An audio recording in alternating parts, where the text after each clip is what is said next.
Hello everyone. આજે તમારા સમક્ષ standard 12 subject elements of account નું ભાગ બીજો પાર્ટ 2 નું આપણું ત્રીજું ચેપ્ટર નંબર 3 કંપનીના વાર્ષિક હિસાબો કંપનીઝ ફાઇનલ અકાઉન્ટ્સ ની આજે આપણે ચર્ચા કરવાના. પેપરમાં તમને બધાને ખબર છે આપણે 6 વિભાગ હોય. કેટલા હોય? 6 વિભાગ હોય.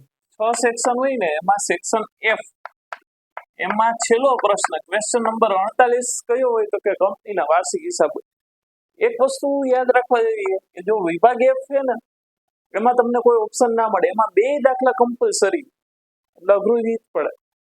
એટલે તો એમાં પૂરા લેવા થોડા અઘરા અકાઉન્ટ્સમાં એટલે જ પડે કે ભાઈ આપણે વિભાગ F છે એમાં કોઈ ઓપ્શન મળતો નથી, તો 2 દાખલા કમ્પલસરી છે. તો તમે માઇનર મિસ્ટેક કરો તો પણ તમારો 1-2 માર્ક કપાવવાના ચાન્સીસ વધી.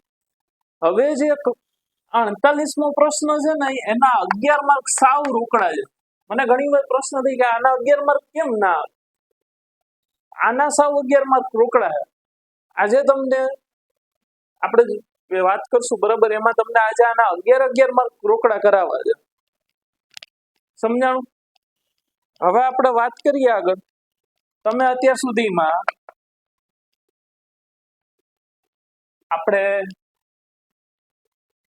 તમને ખબર છે પેલા 11માં તમે વાર્ષિક હિસાબો શીખ્યા. ઈ કેવા હતા તો કે એકાંકી વેપારી પેઢીના હતા.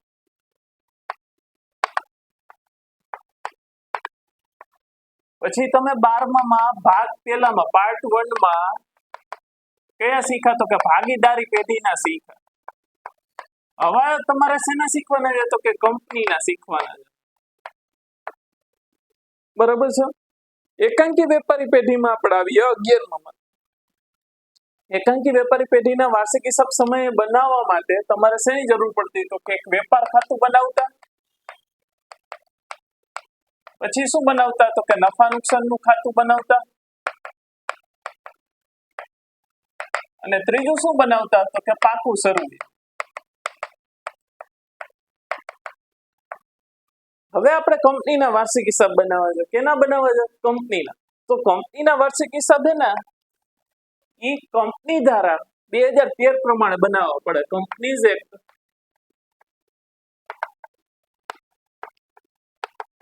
2013 પ્રમાણે બનાવવા પડે.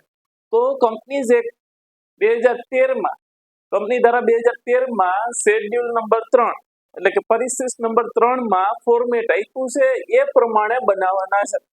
આપણા ઘરના નિયમ હાલે નહીં કાયદામાં. સમજાણું? તો એમાં જે શેડ્યુલ આપ્યું છે ને એમાં શું કર્યું છે તો કે વેપાર ખાતું નફા નુકસાન ખાતું છે ને એ બે ભેગું કરી નહીં. સમજાણું? તો તમારે કંપનીના વાર્ષિક હિસાબમાં 2 જ વસ્તુ બનાવવી પડે. શું તો કે એક નફા નુકસાનનું પત્રક, નાનું પત્રક, અને પાકું સરવૈયા. 2 જ વસ્તુ બનાવવાની છે. સમજાણું? સાવ રોકડા માર્ક છે. હમણાં તમને નફા નુકસાનનું પત્રક યાદ રહી ગયા. બરાબર છે.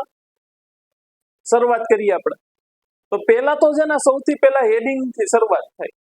ફોર્મેટ કેવું છે તો કે 4 કોલમ વાળું છે. વિગત, નોંધ નંબર, રકમ રૂપિયા, 2 કોલમ બનાવવાની રકમ રૂપિયાની. સમજાણું? વિગત, નોંધ નંબર, રકમ રૂપિયા ને રકમ રૂપિયા. ઉપર હેડિંગની 3 લીટી છોડવાની, વ્યવસ્થિત રીતે હેડિંગ લખવાનું. ઘણા એમાંય કંજુસાઈ કરતા હોય. એમાં શું આળસ કરવાની હોય હેડિંગ લખો? હેડિંગ એકદમ પરફેક્ટ વ્યવસ્થિત લખવાનું. શું લખવાનું તો કે જે તે કંપનીના તો ડીએમ લિમિટેડ નું તારીખ 31/3/26 ના રોજ પૂરા થતા વર્ષનું નફા નુકસાનનું પત્રક ના રોજ પૂરા થતાનું હોવું જોઈએ. પેલી વસ્તુ ના રોજ પૂરા થતા વર્ષનું, ને બીજું આ નફા નુકસાનનું શું છે? પત્રક છે, કોઈ ખાતું છે નહીં. આ 2 વસ્તુ ધ્યાન રાખજો. ઘણા બધા પત્રકની બદલે ખાતું લખી નાખે. ખાતું કે નહીં કહેવાય તો કે જેને આપણે ટી આકારમાં બનાવીએ, ઉધાર અને જમા હોય એને ખાતું કહેવાય. આ ખાતું છે. આ શું છે? પત્રક છે. તો અહીંયા ખાતું લખાય નહીં. કોમન સેન્સ નો ઉપયોગ કરજો. બરાબર? તો સમજાણું અહીંયા સુધી? હવે શરૂઆત કરી. વેપાર ખાતાની તમે જમા બાજુ પહેલા શું લખો? વેપાર ખાતાની જમા બાજુ શું લખાય તો કે ભાઈ પહેલા તમે શું લખશો? વેચાણ લખશો, અને હવાલામાં આખર સ્ટોક આપ્યો હોય તો લખાય. હા કે ના? જો કાચા સરવૈયામાં આખર સ્ટોક આપ્યો હોય તો આપણે શું કરીએ, એક જ જગ્યાએ નોંધ કરી નાખીએ. ની ક્યાં કરીએ તો કે પાકા સરવૈયામાં મિલકત લેણા બાજુ, બરોબર છે, ચાલુ મિલકતમાં આખર સ્ટોક દર્શાવે. હવાલામાં કોઈ તો બે નોંધ કરવી પડે, બે અસર કરવી પડે, એક વેપાર ખાતાની જમા બાજુ ને એક બીજી ક્યાં જાય, પાકા સરવૈયામાં મિલકત લેણા બાજુ. રેડી, ચાલુ મિલકત. તો પેલા જમા બાજુ આપણે વેચાણ લખીએ અને એમાંથી બાદ શું કરીએ, વેચાણ કરો. હા કે ના? તો પેલા તમારે શું લખવાનું, રોમન આંકડામાં એક કામગીરી ઉપજ. શું છે પેલું હેડિંગ, કામગીરી ઉપજ. એ કેમ મળે તો કે વેચાણ માઇનસ વેચાણ પરત. ડાયરેક્ટ જે રકમ આવે એ તમારે આઉટર કોલમમાં લખવાની છે, સમજાણું? પછી આવશે બીજું હેડિંગ અન્ય ઉપજ. વેપાર ખાતાની જમા બાજુ પતી ગઈ. હવે નફા નુકસાન ખાતાની જમા બાજુ લખીએ. નફા નુકસાન ખાતાની જમા બાજુ તમે શું લખો, અન્ય આવકો લખો કે નહીં? મળેલ વ્યાજ, મળેલ ભાડું, મળેલ દલાલી, મળેલ કમિશન, મળેલ વટાવ, મિલકત વેચતા થયેલ નફો, રોકાણ વેચતા થયેલ નફો, અન્ય કાયમી મિલકતો વેચતા થયેલો નફો, એવું લખો કે નહીં? હા કે ના? તો એ તમે લખો છો કે નહીં? તો એ જ વસ્તુ અહીંયા લખવાની અન્ય ઉપજમાં. બીજા મળેલ વ્યાજ, મળેલ ભાડું, મળેલ વટાવ, રોકાણ વેચતા થયેલ નફો અથવા તો કોઈ અન્ય મિલકત વેચતા થયેલ નફો, સમજાણું? એ બધું શેમાં આવશે, અન્ય ઉપજ. તો પેલા શું લખવાનું, કામગીરી ઉપજ. કામગીરી ઉપજ કેમ મળે તો કે વેચાણ માઇનસ વેચાણ પરત. ને બીજું શું આવશે, અન્ય ઉપજ. તો વેપાર ખાતાની જમા બાજુ અને આપણી નફા નુકસાન ખાતાની જમા બાજુ પતી ગઈ. હવે બીજું કઈ હોય નહીં. સમજાણું કે નહીં? હા કે ના? તો ત્રીજું હેડિંગ આવશે કુલ ઉપજ. શું આવશે, કુલ ઉપજ. આ બેનો ટોટલ કરવાનો એટલે કુલ ઉપજ મળે ને એ ક્યાં લખવાની, એ બાજુમાં આઉટર કોલમમાં લખવાનું. સમજાણું અહીંયા સુધી? હા કે ના? પેલા શું, કામગીરી ઉપજ, અન્ય ઉપજ ને પછી કુલ ઉપજ. પછી લખવાનું ચોથું હેડિંગ ખર્ચાઓ. શું લખવાનું, ખર્ચાઓ. હવે પેલા લઈએ વેપાર ખાતું. વેપાર ખાતાની ઉધાર બાજુ, માનો કે આ વેપાર ખાતું હોય, વેપાર ખાતાની ઉધાર બાજુ પેલા તમે શું લખો, શું લખો વેપાર ખાતાની ઉધાર બાજુ, ખરીદી લખો કે નહીં? પછી બાદ ખરીદ પરત. તો પેલા ખરીદી અથવા તો વપરાયેલ માલની પડતર અથવા તો વેચેલ માલની પડતર, જે પણ આપ્યું હોય દાખલા, સમજાણું? એ લખવાનું. બીજું હેડિંગ આવશે સ્ટોકમાં ફેરફાર. હવે અહીં સ્ટોકમાં ફેરફાર કેવી રીતના આવે તો કે શરૂ સ્ટોક માઇનસ આખર સ્ટોક. નિયમ સેમ. જો આખર સ્ટોક હવાલામાં હોય તો બે નોંધ કરવી પડે, તો તમારે એક અહીંયા બાદ કરવો પડશે અને બીજી ક્યાં લખવી પડે, પાકા સરવૈયામાં મિલકત લેવા બાજુ, બરોબર? ચાલુ મિલકત. નિયમ એ છે.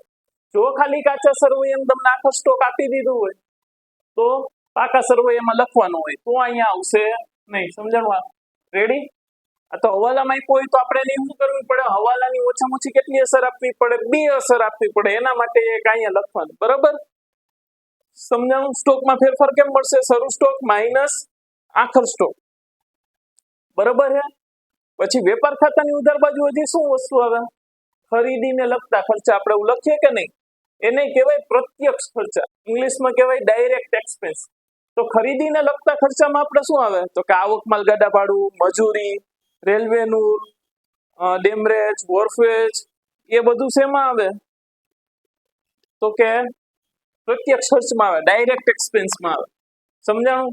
હવે ઘણા અહીંયા છે ને મજૂરી છે ને એ કર્મચારી લાભના ખર્ચામાં લખે, ખરેખર એમાં આવે નહીં. આપણે મજૂરી કેવો ખર્ચ કરીએ, કહીએ ખરીદીને લગતો ખર્ચ છે, તો પ્રત્યક્ષ ખર્ચમાં જ લખાય. સમજાણું ને? પ્રત્યક્ષ ખર્ચમાં શું આવશે, મજૂરી, રેલવેનું ને આવક માલ ગાડા ભાડું. આ ત્રણ શબ્દો ખાસ યાદ રાખવાના છે. સમજાણું ને? પ્રત્યક્ષ ખર્ચા. પછી ચોથું છે કર્મચારી લાભના ખર્ચાઓ. કર્મચારી લાભના ખર્ચામાં શું આવશે તો કે પગાર, બોનસ અને હજી એક વસ્તુ યાદ રાખવી, પ્રોવિડન્ટ ફંડમાં ફાળો. આ ત્રણ વસ્તુ શેમાં આવે, કર્મચારી લાભના ખર્ચામાં આવે. કઈ કઈ તો કે પગાર, બોનસ અને પ્રોવિડન્ટ ફંડમાં ફાળો. રેડી? એના પછી છે નાણાકીય પડતર. નાણાકીય પડતરમાં ડિબેન્ચર વ્યાજ, લોનનું વ્યાજ, એ નાણાકીય પડતરમાં આવે. ઘસારો તો બધાને ખબર છે, આખું ચેપ્ટર 11 માં ભણ્યા. પછી અન્ય ખર્ચાઓ. અન્ય ખર્ચા કઈ ખબર ના પડી, બધા શેમાં અન્ય ખર્ચા, જેમ કે ઓફિસ ખર્ચા, વહીવટી ખર્ચા, કોઈ પણ અન્ય નુકસાન હોય, ખાલખાદ હોય, તો એ પણ શેમાં આવે, શેમાં આવશે તો કે અન્ય ખર્ચમાં આવશે. બરોબર છે? સમજાણું? જો આ ખર્ચાઓ કેમ યાદ રાખવાના છે એ થી જી સુધી છે. A B C D E F અને જી. એ થી જી એટલે લખાવું કારણ કે આમાંથી કોઈ પણ ખર્ચ ભૂલાય ના જાય. સમજાણું? એના માટે લખ્યા. જો મુખ્ય 7 હેડિંગ થાય અને પેટાઈ 7 હેડિંગ થાય. સમજાણું? તો પેલા શું લીધું આપણે? કામગીરી ઉપજ, વેચાણ માઇનસ વેચાણ પરત. બીજું લીધું અન્ય ઉપજ. અન્ય ઉપજમાં મળેલ વ્યાજ, મળેલ ભાડું, મળેલ વટાવ, મળેલ કમિશન. સમજાણું? હાલખાત પરત. આ બધી અન્ય ઉપજ કહેવાય. ને પછી શું મળે? કુલ ઉપજ ત્રીજું. ચોથું હેડિંગ શું આવશે? ખર્ચાઓ. ખર્ચાઓ કેટલા જ આપણી પાસે? 7 છે. એ થી જી સુધી. યાદ રાખવાનું, એ થી જી. આ લખવાનું એ થી જી એટલે ખબર પડે, એકાદો રહી ના જાય. લખી નાખવાના બધા ખર્ચાઓ. પેલા આખું ફોર્મેટ તૈયાર કરી લેવાનું.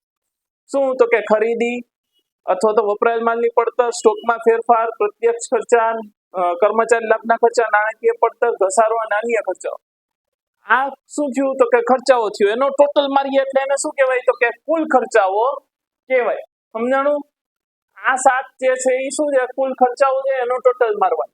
હવે કુલ ઉપજમાંથી કુલ ખર્ચાઓ બાદ કરીએ એટલે આપણે શું મળે? તો કે કાચો નફો મળે. એટલે એને આપણે શું કહીએ? કરવેરા પહેલાનો નફો કહેવાય. સમજાણું? રેડી? હા કે ના? કરવેરા પહેલાનો નફો થયો. પછી એમાંથી બાદ કરવાની કરવેરાની જોગવાઈ. શું બાદ કરવાનું? કરવેરાની જોગવાઈ. ઈ બાદ કર્યા પછી જે વધે એને શું કહેવાય? કરવેરા બાદનો નફો કહેવાય. સમજાણું? આને પેટ કહેવાય. Profit after tax. સમજાણું? આને શું કહેવાય? PAT. PAT means profit after tax. Ready?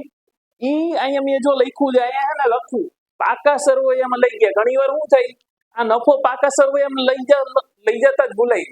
તમે પાકા નફાનું એકાંકી વેપારી પેઢીના વાર્ષિક હિસાબ બનાવતા હોય, તેમાંથી નફા નુકસાન ખાતામાંથી જે નફો નીકળે એને ક્યાં લઈ જાવ તમે? નફા નુકસાન ખાતા પાકા સરવૈયા મૂડીમાં પ્લસ કરો કે ના કરો? તો અહીંયા જે પણ ચોખ્ખો નફો નીકળ્યો એ તમારે પાકા સરવૈયામાં લખવો પડે, પણ ઘણા લોકો લખતા ભૂલી જ જાય. એટલે અહીંયા હું લખાવું પાકા સરવૈયામાં લઈ ગઈ એવું લખું. સમજાણું? રેડી? હવે જો સાથે સાથે બોલું છું, તમારે યાદ રાખવાના છે. તમારે પણ મારી સાથે બોલવાનું. પેલા શું? તો કે કામગીરી ઉપજ કેમ મળે? તો કે વેચાણ માઇનસ વેચાણ પરત. પછી અન્ય ઉપજ. અન્ય ઉપજમાં શું આવશે? તો કે મળેલ, કોઈ પણ મળેલ વસ્તુ હોય ઉપજ. સમજાય ને? ઉપજમાં કોઈ પણ ઉપજ હોય એ અન્ય ઉપજમાં લખાય. મળેલ વ્યાજ, મળેલ ભાડું, મળેલ દલાલી, મળેલ કમિશન, મળેલ વટાવ, રોકાણ વેચતા થયેલ નફો અથવા તો અન્ય ફર્નિચર વેચતા થયેલ નફો, કોઈ પણ મિલકત વેચતા થયેલ નફો, ખાલખાત પરત. સમજાણું? કુલ આ જે ઉપજ થઈ એને કહેવાય કુલ ઉપજ. કુલ ઉપજ પછી આવશે ચોથું હેડિંગ ખર્ચાઓ. આપણી પાસે ખર્ચાઓ કેટલા છે? તો કે 7 ખર્ચાઓ છે. પેલા ખરીદી અથવા તો વપરાયેલ માલની પડતર. બીજું સ્ટોકમાં ફેરફાર. સ્ટોકમાં ફેરફારમાં ખાસ યાદ રાખવાનું, શરૂ સ્ટોકમાંથી આખર સ્ટોક બાદ કરવાનો. હો, ભૂલાય નહીં. શરૂ સ્ટોકમાંથી આખર સ્ટોક બાદ કરવાનો છે. સમજાણું? પછી ત્રીજું શું આવશે? તો કે પ્રત્યક્ષ ખર્ચા. પ્રત્યક્ષ ખર્ચમાં શું યાદ રાખવાનું? રેલવેનું, મજૂરી અને આવકમાં ગાડા ભાડું. પછી જે કર્મચારી લાભના ખર્ચા, એમાં પગાર, બોનસ અને પ્રોવિડન્ટ ફંડમાં ફાળો આવશે. પછી નાણાકીય પડતર. નાણાકીય પડતર એટલે લોનનું વ્યાજ, ડિબેન્ચરનું વ્યાજ, એને નાણાકીય પડતર કહેવાય. પછી ઘસારો અને પછી આવશે અન્ય ખર્ચાઓ. રેડી? સાથે સાથે યાદ રહી ગયા? જો બોલો સ્પીડમાં. શું? પેલા ખરીદી અથવા તો વપરાયેલ માલની પડતર. પછી શું આવશે? એના પછી સ્ટોકમાં ફેરફાર. એના પછી પ્રત્યક્ષ ખર્ચા. એના પછી કર્મચારી લાભના ખર્ચા, નાણાકીય પડતર, ઘસારો અને અન્ય ખર્ચા. ખરીદી અથવા તો વપરાયેલ માલની પડતર, સ્ટોકમાં ફેરફાર, પ્રત્યક્ષ ખર્ચા, કર્મચારી લાભના ખર્ચા, નાણાકીય પડતર, ઘસારો અને અન્ય ખર્ચાઓ. સાથે સાથે યાદ રાખવાના છે. સમજાણું? જો 7 મુખ્ય હેડિંગ છે, 1 2 3 4 5 6 અને 7, આ 7 મુખ્ય હેડિંગ છે અને 7 ખર્ચાઓ છે. ખર્ચા 7 ભૂલાય નહીં. આખે આખું આવું ફોર્મેટ તૈયાર કરવાનું છે. સમજાણું? એમાં જરાય દાંડાઈ કરવાની નહીં, જરાય આળસ નહીં કરવાની. વ્યવસ્થિત રીતે પેલા તો જોઈને લોકોને ગમવું જોઈએ. અને હાવ રોકડા માર્કે 11 આમાં ક્યાંય ભેજું જ નથી મારવાનું. બીજું સમજાય? બીજી એક વસ્તુ યાદ રાખવાનું, ઘણી વાર દાખલામાં કરવેરાની જોગવાઈ આપે નહીં ને તો લોકો અહીંયા મજા આવે એટલા ટકા કરી નાખે. એવું કરવાનું નહીં. ના આપી હોય તો અહીંયા તમારે શું કરી નાખવાનું? ડેશ કરી નાખવાનું. પણ બનાવવાનું આવી રીતે જ. સમજાણું? આ ઉપર જે રકમ હોય એ જ અહીંયા આવશે. સમજાય છે ને હું કહું છું? રેડી? પેલી વસ્તુ અહીંયા આખું હેડિંગ બાંધવાનું, ના રોજ પૂરા થતા વર્ષનું, પછી અહીંયા પત્રક લખવાનું, આ એક પત્રક છે, કોઈ ખાતું નથી, સમજાણું? બીજું અહીં રકમના ખાનામાં રૂપિયા લખવા ફરજિયાત છે, કારણ કે આ બધી જે રકમ લખી છે એમાં છે, રૂપિયામાં છે, બાકી તેનો મતલબ ઘણા બધા થઈ શકે. તો એ રૂપિયા છે એટલે એના માટે રૂપિયાની નિશાની કરવી ફરજિયાત છે, કમ્પલસરી છે.